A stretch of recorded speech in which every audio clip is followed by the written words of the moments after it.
당원동지 여러분, 그리고 대한민국을 사랑하는 애국 시민 여러분, 저는 자유한국당 청년부대변인 권현서입니다.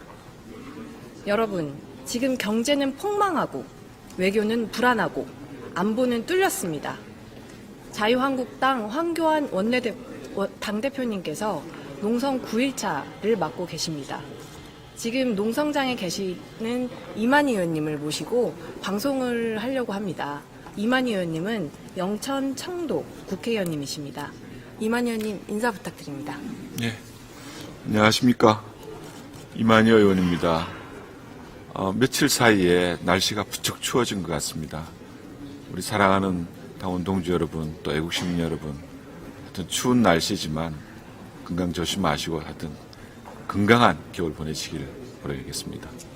네, 오늘 농성 9일차 하십니다. 예. 예, 뭐 좀 힘들진 않으신가요? 사실 여러 가지 어려움들도 많이 있습니다. 네. 물론 이 로텐도련이 바닥에서 이렇게 자고 이렇게 한다는 것 자체도 많이 힘든다고 얘기는 할 수 있겠지만은 네. 그것보다는 오히려 국회가 지금 어떻게 보면은 군사 정권의 계엄 시절로 되돌아간 듯한 네. 그런 느낌을 지금 주고 있습니다. 네. 국민들이 자유롭게 출입하셔야 되는 그런 민의의 전당이라고 이렇게 일컬으면서도 우리 국회 외곽에는 경찰 차량으로 네. 2중, 3중으로 지금 이렇게 둘러쳐져 있습니다. 네. 많은 시민들께서 같이 소통하지 못하고 네. 공간적으로 또 지리적으로 제한되는 그런 모습들이 네. 저희들한테는 더 힘들다고도 할 수 있겠죠. 예. 예. 국회의장이 이렇게 맡고 있는 거잖아요. 예산안을 날치기를 하더니 이제는 국민들까지 국민의 전당에, 민의의 전당에 못 들어오게 하고 있는 겁니다. 정말 어떻게 보면은 지금은 상식과 어떻게 보면은 법치가 네. 무너진 네. 그런 사회라고 보시면 됩니다. 네. 이번에 이 예산안 날치기 부분도 제가 꼭 한번 드리고 싶은 말씀이 있었는데요. 예. 무슨 얘기냐 그러면 예산안 같은 경우에는 예산안에 대한 심사라든지 또 이런 부분들은 국회의원의 고유한 의무기도 하지만 권한이기도 합니다. 네. 그래서 그동안 국회에서 예산안을 둘러싼 많은 논쟁들이 있어 왔잖아요. 예.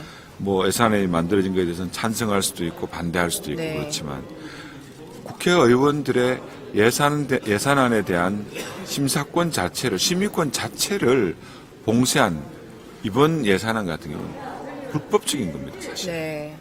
지금까지 그런 전례가 없었습니다. 예산안에 대해서 찬성이 있고 반대가 있을 수는 있지만 네.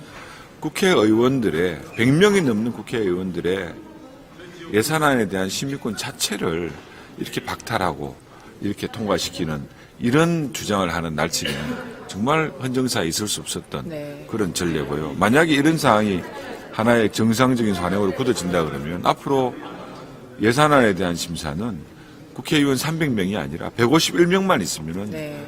적법하다고 좀 주장할 수 있는 그런 좀 관례가 만들어지는 그런 상황입니다, 사실. 사실 국회의원 100명만 무시한 게 아니죠. 그분들을 뽑아준 국민들을 모두 우롱한 거라고 생각을 합니다. 맞습니다. 네. 맞습니다. 사실 문희상 의장이 500조 원의 예산을 그렇게 날치기로 불법으로 하게 된 것은 자기 아들 공천받기 위해서도 있잖아요. 자기 아들 공천하고 500조 원을 바꾼 거 아닌가. 당연히 그런 합리적 의심이 들죠. 네. 자기가 그분이 6선의 국회의원이었습니다. 그러면 24년을 하신 거네요. 국회법이라든지 네. 그동안의 국회의 관행을 모른다. 그렇게 말씀할 수 있겠습니다. 그렇죠. 누구보다도 정확하게 잘 알고 네. 계시라고 생각합니다. 그럼에도 불구하고 어떻게 보면 이번 예산안 날치기 또 현재 보여주고 있는 패스트 트랙과 관련된 여러 가지 입장들을 보면은 네. 마치 민주당에 아니면 이 청와대에 하수인 같은 역할들을 지금 하고 있거든요. 네. 그 이면에는 많은 국민들께서 짐작하시겠지만 자기의 지역구를 자기 아들한테 네. 세습하기 위한 네. 어떻게 보면 국회의원을 대물림하기 위한 네. 그런 것 때문에 그렇지 않냐는 많은 얘기들이 있는 게 사실입니다. 지금 우리 청년들이 조국 사태에서 굉장히 분노했던 이유가 그 사람들은 자기의 부를 자기의 아들과 딸들에게 물려주기 위해서 불법을 저지르고도 그게 불법이라고 얘기하지 않았어요. 이건 나는 합법이다. 불법을 저지르지 않았다.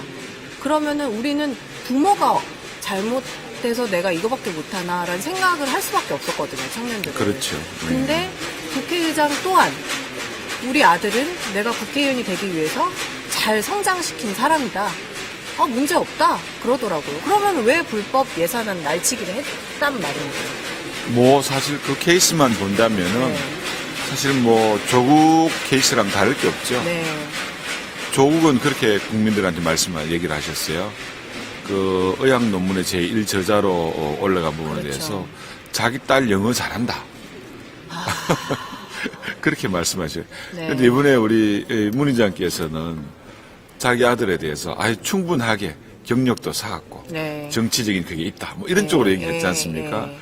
아들과 딸에 대한 자랑이 늘어납니다. 네. 사실. 정말 이렇게 뻔뻔한 것까지 똑같이 닮았네요. 많이 닮았죠? 네. 다 연상이 되는 겁니다. 예. 그러면 그때 저는 잊을 수 없었던 게 그 예산안에 대한 예산안이라는 게 결국 국민들이 호주머니에서 나오는 돈 아니겠습니까? 그렇죠.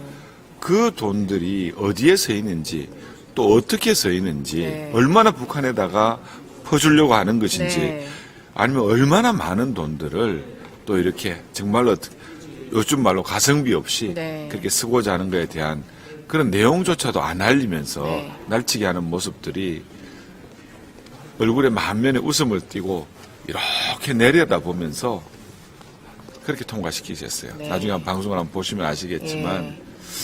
조금의 어떤 내가 이 국회에서의 죄책감 없이. 어떤 수장으로서 네. 과연 내가 제대로 된 네. 일을 하고 있는가, 네. 우리 국민의 의사를 얼마나 여기에 반영시키고 있는가, 이런 거에 대한 진짜 요만큼의 어떤 적어도 없이 네. 만면에 웃음을 미소를 먹으면서 그렇게 날치기를 하는 모습들을 저는 사실 굉장히 좀 충격적이었다고 생각합니다. 예, 저는. 우리가 사실 이번에 투쟁을 하는 이유가 예산안 날치기가 시작이 되면서부터 시작됐죠. 예. 우리 자유한국당 당원분들은 이번 사태를 절대 잊지 마셔야 합니다.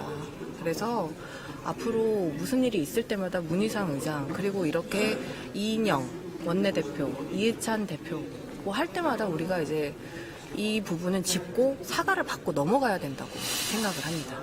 뭐 사과뿐만이 아니라 뭐 재발 방지는 물론이고 네. 저 개인적인 심정으로는 정말 어떤 이번 예산안에 대한 문제는 다시 네. 이 거론을 하고 얘기를 해야 되지 않을까 할 정도의 심정이고요. 네. 들어올 돈이 확정도 되지 않은 상태에서 네. 쓸 돈부터 확정시킨 아주 기형적인 있을 수 없는 일들이 벌어진 거라고 보시면 됩니다. 네, 맞습니다. 근데 이 와중에 이인영 원내대표는 출마자들한테, 민주당 출마자들한테 집 한 채만 남기고 팔아라. 근데 이게 지금 청와대도 그렇고 총리, 기재부 부총리, 기재부 장관, 부총리도 그렇고 고위공직자들 그리고 청와대에 있는 사람들 집 한 채만 남기고 팔아라 하고 있거든요. 근데 이 정부가 지금 막 출범한 게 아니에요. 2년 반이나 됐는데 이제 와서 집을 팔라고 하고 있더라고요. 지금 집값은 최고점을 찍고 있는데 아마 역시 이것도 총선용 쇼가 아닌가. 뭐 그건 당연한 얘기고요. 네. 이 정부가 들어서고 2년 반 정도의 시간 동안 총 18번의 부동산 대책이 발표가 됐다고 정말 합니다. 많이 대책이 발표됐네요. 발표될 때마다 네, 부동산 가격은 올랐죠. 폭등했다면서. 네. 근데 기본적으로 이 부동산의 가격이 안정이라면 결국은 모든 시장에서는 공급과 수요에 따라서 네. 가격이 정해지는 거 아니겠습니까? 네. 근데 이 정부가 가지고 있는 어떤 기본적인 시장에 대한 시각들 이런 걸 철저히 무시한 상태에서 네, 이번에 나온 대책은 저는 저게 법적으로 가능한 조치인가? 그렇죠. 일정한 부분에 대해서 아주 15억 이상 되는 네. 뭐 집안에 대해서 아예 그렇죠. 대출 자체를 대출도 막아버렸어요. 막아버리는 거거든요. 사실 현금 다 가지고 있으면서 집을 사는 사람들이 누가 있습니까? 네. 대부분 조그마한 경우에는 내가 아끼고 모았던 돈 일부에다가 대출. 그 돈을 받아서 또 대출을 받아서 그걸 또 뭐 외국 같은 경우는 30년, 40년 장기적인 대출을 받아 조금씩 살아가면서 그걸 갚아 나가면서 자기의 꿈을 만들어 가는데 네. 사실 말하는 그런 내 집 마련의 꿈. 네. 어떻게 보면 젊은이들도 자기 스스로 노력으로 통해서 뭐 새로운 집을 사고 자기가 경제적으로 성장해가는 그런 사다리 자체를 한꺼번에 걷어차버린 거죠. 맞습니다. 이번에 아마 집 팔아라 하는 얘기들은 네. 여러 채 가지고 있던 분들이 지금 이제 팔 때가 됐다 보다 그래 생각하실지도 몰라요. 뭐 김의겸 우리 그 전 청와대 대변인 다 파신다면서요. 11억이나 남기고. 네. 그 기부하셨는지 뭐 기부한다고 얘기했는데 했는지 모르겠어요. 그러게요. 더군다나 보니까 이제 동생까지 이번에 또 뭐 그 바로 옆에다가 네, 뭐 집을- 부동산을 사고 네. 했다고 그러더만요. 참 대단하신 분들이세요. 네, 사실 김우겸 대변인 얘기가 나와서 말인데 그분이 해명을 자꾸 하더라고요. 자기가 집 산 건 부인 탓, 그리고 동생이 집 산 건 처자 탓. 이렇게 해명을 하시더라고요. 근데 국민들이 공분하는 건 그 포인트가 아니잖아요. 당시 청와대 대변인을 할 때 본인이 계속 뭐라고 했냐면 국민들 집 파십시오. 집 파십시오. 집 사지 않으셔도 됩니다. 라고 했어요. 근데 자기는 매입을 했단 말이죠. 대출을 풀로 당겨서 관사에 그것도 살면서. 어떻게 보면은 좀 그 한도를 넘어서까지 네. 무슨 힘이 있어서 그런지 모르겠지만 그 한도를 넘어서까지 대출을 네. 받잖아요. 그죠? 네. 참 대단하신 분들이고 능력 있으신 분들인 것 같아요. 네. 우리 말과 뭐 남 행동이- 탓하는 거는 네. 뭐 이 정부의 대변이니까 당연히 남 탓하실 것이고 네. 이 정부도 그렇잖아요. 그렇죠. 하면은 그렇네요. 그냥 네. 전 정부 탓, 네. 또 딴새 아당 탓, 뭐 그런 거 아닙니까? 그렇네요. 조국 한번 보세요. 그분 누구 탓하시죠? 그것도 그분도 남 탓. 아내 탓하시죠, 네. 그분도? 모든 내 걸 그런 탓은 식으로 아니고, 예. 본인이야 뭐 잘못한 게 없다 그러죠. 네. 그런 것 같아요. 누구 탓하는 게 아주 그냥 이 정권의 DNA 아니겠습니까? 네. 제가 봤을 때는. 네. 예. 그거는 진짜 웃긴 것 같아요. 이 정부에서 잘못해서 잘못되고 있는 정책에 대해서 전 정부 탓하는 게 저는 제일 웃긴 일인 것 같아요. 제가 한 가지만 말씀드리면은, 이건 일반적으로 말씀을 드릴게요. 네. 보통 이제 우파라 그러고 네. 보수라 그러고 이런 사람들은 이렇게 세상을 살다가 어떤 공직을 맡으면요. 네. 어떻게 그 사람 느끼냐면은 내가 이제는 공직을 맡았으니까 이제는 내가 이런 무슨 이런 좀 잘못이 있더라도 이런 건 안 해야지. 네. 이런 게 기본적인 사람의 마음이고 양심 같아요. 제가 네. 봐도. 근데 저쪽에 좌파 쪽에 계시는 분들은 어떠냐. 어떤 공직을 맡아요. 이 공직을 맡으면 이제 내가 이걸 맡게 됐으니까 네. 이 기회를 잘 이용을 해야 된다. 네. 이 기회가 끝나기 전에 내가 공직을 맡고 있을 동안에 뭔가를 좀 해야 된다. 좀 해먹어야 된다. 이거 기억나시죠? 물 들어올 때 노져라. 누구 뭐 기억나시죠? 네. 뭐 그런 거예요. 그런 기본적인 시각이나 어떤 본인의 스탠스, 어떤 마음가짐에 다른 점이 어떻게 보면은 가장 크지 않을까 네. 그런 생각이 듭니다. 어떻게 감히 국가의 중책을 맡고 계신 분이 내가 이 기회를 이용해서 땅도 사고 집도 사고 이것도 하고 저것도 하고 조국은 사모펀드였잖아요. 그 기회 이용하셔가지고. 그러니까요. 네. 그런 말씀을 사실은 좀 드리고 싶습니다. 예.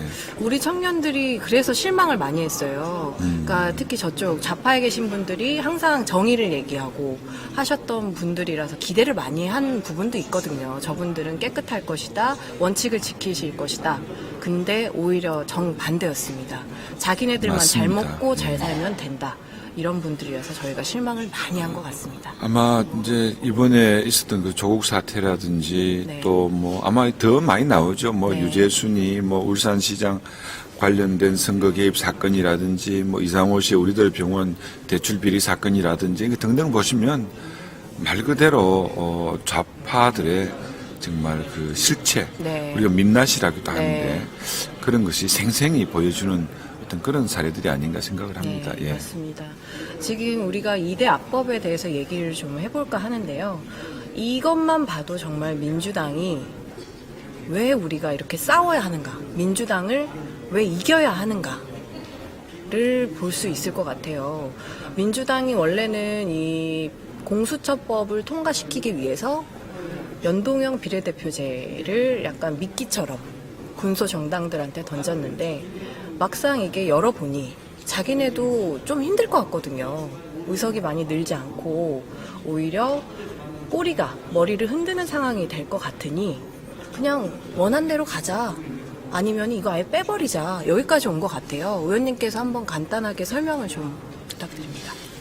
뭐 선거법에 대해서는 뭐 게임의 룰이라고 그러기도 하고 입법부 구성의 기본 틀이라고 그러기도 많은 말씀들을 하시잖아요. 네.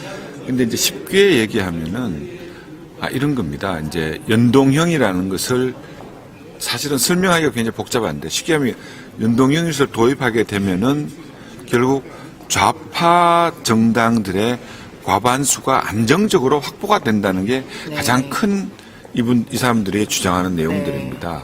쉽게 얘기하면 민주당 플러스 정의당 플러스 여러 좌파의 위생정당 같은 것들이 네. 합치게 되면은 안정적인 과반수를 확보를 하겠다 하는 그런 목표가 가장 크지 않나 생각을 하고 네. 그 중에서는 특히나 정의당 같은 지금은 6석이죠. 네. 이런 정당들이 지금보다 훨씬 더 많은 적어도 20, 30석 이상의 네. 안정적인 교섭단체를 구성할 수 있는 그런 의석 확보가 가능하다는 제도고요. 네. 그렇게 되면은 결국 단독으로 과반 정당을 만들 수 있는 그런 시스템이 없어지니까 네.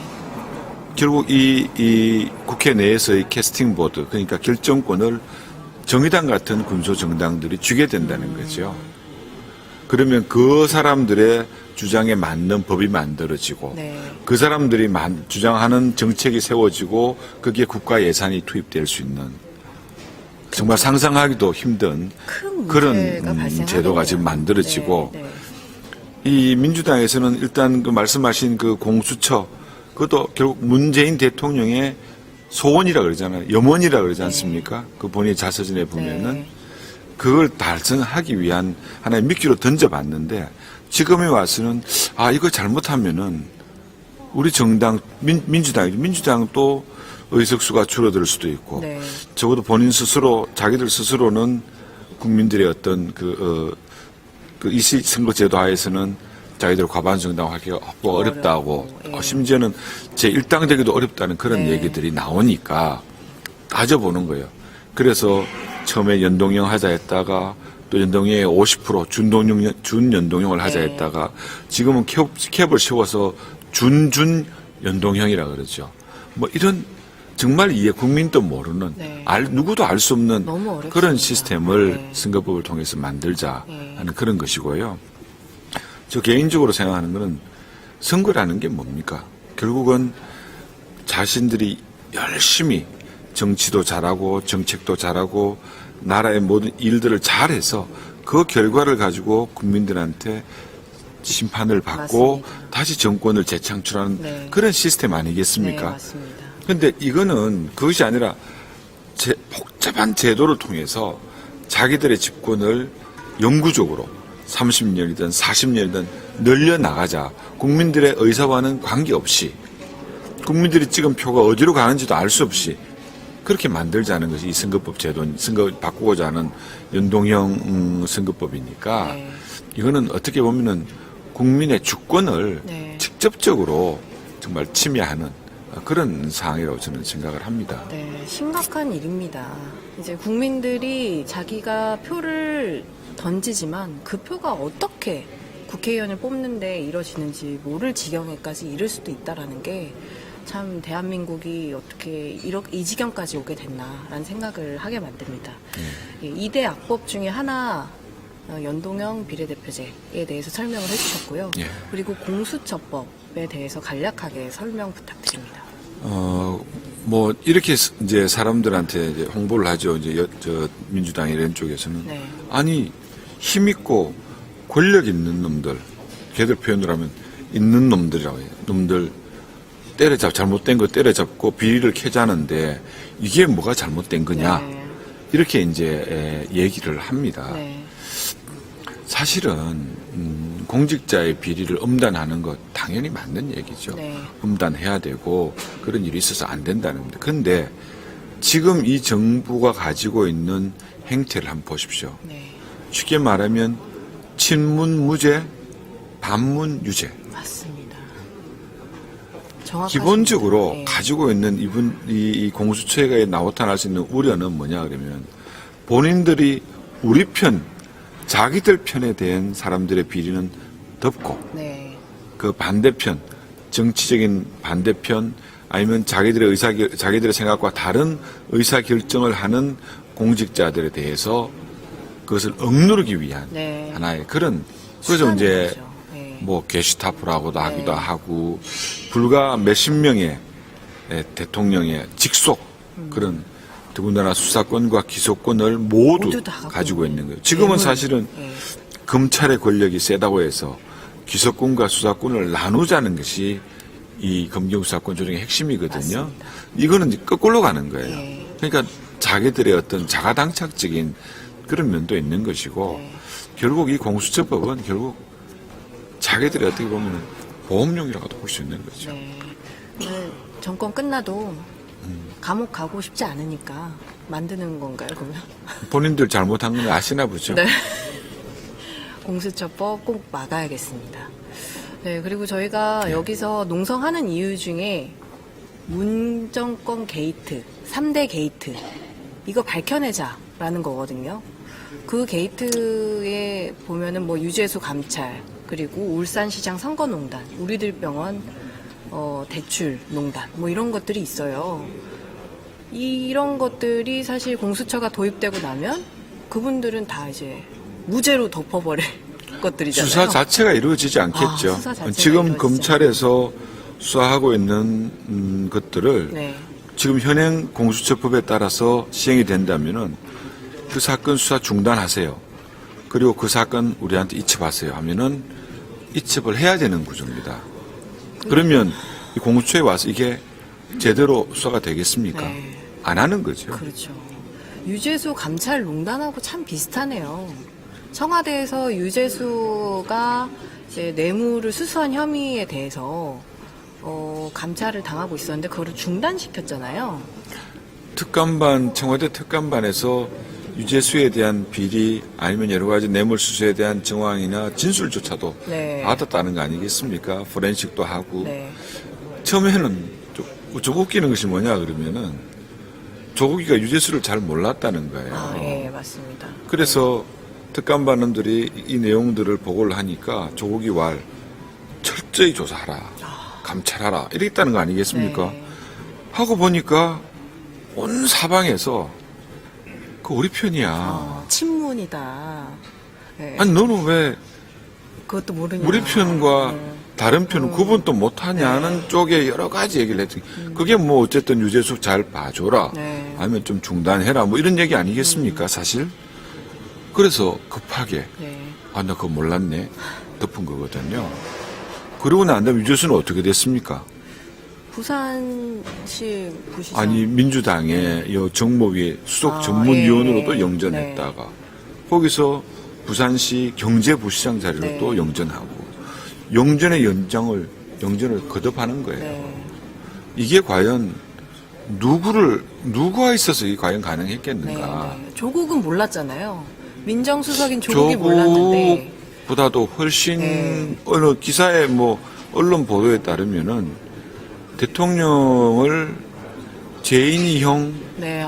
이렇게까지 불렀다는 거예요. 이게 무슨 말이냐면은 이분이 유재수라는 분이 노무현 대통령님의 이제 수행비서를 했으니까. 그리고 문재인이 그때는 뭐 민정수석일 때 그 밑에 민정수석도 행정관으로도 있었다. 그렇죠. 그러니까 뭐 그 정도로까지 네. 얘기를 하니까 그 옆에 같이 있는 뭐 윤건영 또 백원우 네. 누구죠? 그 경남지사님, 경남지사 김경수 모르는 이 정부에 하여튼 이름 있는 사람들은 다 오는 거죠. 뭐 이무선 철까지 그렇죠? 네. 사실은 그만큼 깊은 인연을 가지고 있는 사람이니까 그게 가능하지 않았겠는가. 네. 그게 일반적인 공직자나 뭐 일반적인 공무원들은 그게 불가능하죠. 불가능하죠. 일반 공무원들은 일하느라 바쁘지. 사실 뭐 그런 문제도 엄청 중요하지만 네. 더 심각한 것은 이 청와대의 그 어떻게 보면 하명 수사 네. 또 경찰의 수사 노골적인 선거 개입들이 드러나고 있는 네. 울산시장 부정선거 네. 부분들이 더 큰 문제라고 봅니다, 사실. 저는 제가 알기로는 의원님께서 경기지방경찰청장도 역임하셨고 예. 청와대에서 치안비서관도 하셨으니까 사실 이 사건에 대해서 이 사건의 본질에 대해서 더 잘 아실 거라고 생각을 합니다. 보통은 이제 우리 경찰의 어떤 이제 선거 관련된 여러 가지 이 업무 수행을 보면은 네. 첫째는 이제 여러 가지 뭐 불법 선거, 뭐 예를 들어서 금품의 살포라든지 뭐 허위 사실의 유포라든지 네. 이런 것들이 일어나지 않게 하여튼 예방적인 활동도 열심히 하고요. 네.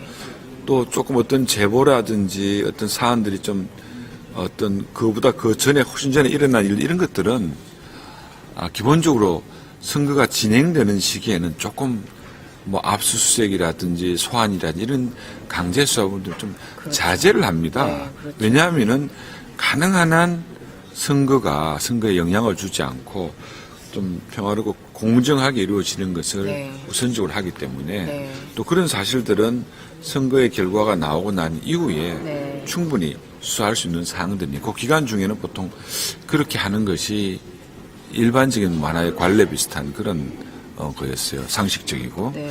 근데 이번 울산 사건은 그렇지 않았죠. 네. 오히려 더 크게 일을 벌리고 늘리면서 선거에 직접적인 영향을 미친 게 아닌가. 또 그게 독자적인 판단보다는 결국 청와대로부터의 어떤 하명 뭐 이런 걸 통해서 네. 선거에 직접적으로 개입하게 되는 그런 이제 문제가 있었던 건 아닌가 하는 그런 우려가 있습니다. 지금 송병기 울산 부시장의 수첩이 네. 굉장히 저희한테는 보물 같은 존재예요. 여기 보면은 뭐 VIP 지시, 뭐 BH 하명, B 제거, B가 임동호죠. 경쟁자 제거, 뭐 이런 것들이 많이 써 있다고 하더라고요. 예. 그러면서 임동호가 오사카 총영사 그리고 공사 자리도 제안을 받고 했던 흔적들이 남아 있던데 이게 언론에서 보니까 공직선거법 57조 5항에 위배되는 행위라고 하더라고요. 이제 후보자 매수 같은 거 네네네네. 얘기하시는 예. 거죠. 지금 안 그래도 일부 언론에서 이제 뭐 그 수첩 얘기가 나오고 또 임동호인가요? 예. 그분의 어떤 얘기도 나오고 뭐 이제 그렇게 나왔는데 뭐 그 수첩의 실체는 아마 있겠죠. 있으니까 그런 얘기가 나왔을 텐데 좀 그런 게 또 연상이 되네요. 지난번 박근혜 대통령 시절에도 예. 안종범 씨의 수첩 네네. 얘기가 나왔었는데 네. 이번 송병기 수첩이 얼마나 자세하게 적혀있는지 모르지만 그때 당시 거의 다 증거 능력이 있는 유효한 증거로 인정을 했으니까 네. 아마 이것도 그렇게 되지 않을까. 네, 그렇게 돼야죠. 예. 그리고 후보 매수 본인 뭐 오사카 총영사 자리를 뭐 제안을 했다. 내지는 또 공공기관의 어떤 사장 자리를 이렇게 제시를 했다. 네. 이런 부분의 얘기도 보도가 나왔으면 그런 건 명백하게 후보자 매수 부분의 네. 부분이고 명백한 청와대 선거 개입 아닌가요, 이거는? 그런 방향으로 지금 네, 가고 있습니다. 네, 보면은. 예. 그러면은 저희가 사실 조금 잃은 감도 있지만 탄핵도 가능한 거 아닌가요? 만약 이게 다 어느 정도의 결말이 나오고 나면은 뭐 충분히 고려할 수 있는 그런 요건들은 아마 된다고 봐야죠. 네. 근데 뭐 그런 사항들은 과연 우리가 얼마나 앞으로 네. 다가오는 총선에서 여러 가지 저희들이 잘하고 많은 의원의 숫자를 모으고 쉽게 얘기하면 과반수 정당을 만들 수 있을까 하는 그런 게 좀 초점이 맞춰지고 네. 뭐 그런 부분 지금은 좀 뭐 섣불리 이렇게 얘기하기는 어렵지만은 하여튼 이번에 나타나는 이런 감찰농단이라든지 이런 선거농단 또 이상호 우리들 병원의 대출농단 네. 이런 3대 게이트가 명명백백하게 새벽일화에 드러나고 네. 또 국민들한테 이게 알려져야 됩니다. 네. 지금 다른 방송 언론 뭐 KBS라든지 네. MBC라든지 이런 부분들의 어떤 그 보도 내용을 보면은 사실은 이런 선거에 관련된 부정선거 의혹이라든지 이런 부분들이 굉장히 민주주의의 근간을 흔드는 네. 중차대한 문제임에도 불구하고 이 관련된 사안에 대한 보도가 제대로 국민들한테 맞습니다. 이루어지고 있느냐는 맞습니다. 정말 예. 의심의 여지가 있다고 저는 예, 생각합니다. 맞습니다. 무슨 의도가 있는 것 같기도 예. 하고. 마침 저는 그런 생각들도 많이 듭니다. 그래서 아마 유튜브들이나 오늘 우리 이런 옳은소리 같은 우리 자유한국당의 이런 방송들이 그나마 국민들한테 진실을 알리기 위해서 네. 하나의 수단으로 활용되고 있지 않을까. 그리고 지금 보시면은 이 국회 내에 사실 텅텅 비어 있어요. 그렇죠. 유튜버들의 어떤 출입 자체도 네. 사실은 막고 있죠. 이 국회 의장이나 사무총장이 해가지고 지금 막히고 있는 상황이거든요. 자, 이런 현실이 너무 안타깝습니다, 네. 사실. 사실 저도 며칠 동안 못 들어왔어요. 출입을 통제를 하더라고요. 저도 국민의 한 사람인데 이렇게 민의의 전당에 들어오는 게 힘들다는 자체부터가 굉장히 우리나라가 불공정하게 돌아가고 있다라는 생각이 들더라고요. 굉장한 이제 제가 볼 때는 좀 위기 상황이라고 저는 네. 생각을 합니다. 네. 보면은 우리가 이제 뭐 살아가면서 만들어져 있는 이 민주주의라는 자유민주주의라는 제도 자체가 그냥 뭐 당연히 있는 것처럼 이렇게 느껴지는데 이 제도는 이 자유민주주의라는 것은 여러 가지 제도에 의해서 뒷받침됩니다. 자유롭고 공정한 선거 제도라든지 정의로운 어떤 사법 제도라든지 또 공평한 그런 자유로운 언론이라든지 이런 여러 가지 시스템들에 의해서 이렇게 딱 지켜지는 것인데 지금 그것을 지키는 근간인 제도 자체 연동형의 어떤 도입 같은 선거 제도라든지 네. 한쪽으로 이렇게 기울어진 어떤 사법 제도라든지 또 이렇게 마찬가지 이 불공평한 언론의 어떤 시스템이라든지 이런 것들이 우리 현재 어떤 의회 민주주의, 자유민주주의, 헌법적 가치의 근간을 지금 흔들고 있는 네. 그런 위기적인 상황이 아닌가 네, 생각을 합니다. 맞습니다. 역시 원내 대변인을 하고 계시거든요. 그래서 좀 국민들이 그리고 우리가 보기에 좀 어려운 내용들을 쉽게 잘 설명해 주신 것 같습니다. 오늘 말씀 너무 감사드리고요. 네. 사실은 네. 이게 모르겠어요. 얼마나 전달됐는지는 모르겠지만 네. 뭐 선거제도라든지 또 공수처 같은 사법제도라든지 이런 부분들은 내가 살아가는 삶하고는 직접적인 관련이 없는 것처럼 느껴지시는 분들도 많으실 거예요. 네. 그렇지만 우리가 늘 숨쉬는 공기가 보이지 않고 만져지지 않아서 이게 있는지 없는지 그렇죠. 의식하지 못하지만은 우리 자유민주주의를 지키는 이런 제도 자체도 똑같은 거예요. 맞습니다. 이런 제도들이 건전하고 공정하게 잘 작동될 때 비로소 우리의 민주주의가 지켜주는 거거든요. 맞습니다. 정말 우리 당원 여러분들 그리고 우리 애국 시민 여러분들께서 여기에 좀 더 관심을 가져주시고 또 여러 가지 우리 의원들의 활동이나 이런 부분들이 때로는 좀 부족해 보일 때도 많을 겁니다, 사실. 예. 그렇지만은 좀 더 넓은 스펙트럼의 사람들을 포용하고 안고 같이 가기 위해서는 좀 그런 부분들도 충분히 좀 양해를 해주시고 지금은 우리가 힘을 뭉쳐야 됩니다. 맞습니다. 지고 나면은 아무것도 할 수 있는 게 없습니다. 일단은 많은 생각들이 있겠지만은 같이 이 문재인 정권의 폭정을 말 그대로 그 폭정을 멈추기 위해서라도 우리 당이 내년 4월 총선에서 정말 과반수 이상의 압도적인 승리를 거둬서 문재인 정권의 폭정도 멈추게 하고 이 사람들의 실정과 비리도 백일하에 드러내게 할 수 있는 그런 역할들을 할 수 있도록 지금은 저희들 뭉치고 함께 가야 될 그런 시기 아닌가 생각을 합니다. 네, 맞습니다. 좋은 말씀 감사합니다, 의원님. 그래요. 네. 고맙습니다. 네. 자, 우리는 아직도 전쟁 중입니다. 국회의원들은 국회회관에서 전쟁을 하고 있고요. 우리 국민들은 국민들의 자리에서 전쟁하는 모습을 그리고 도와주시기 바랍니다.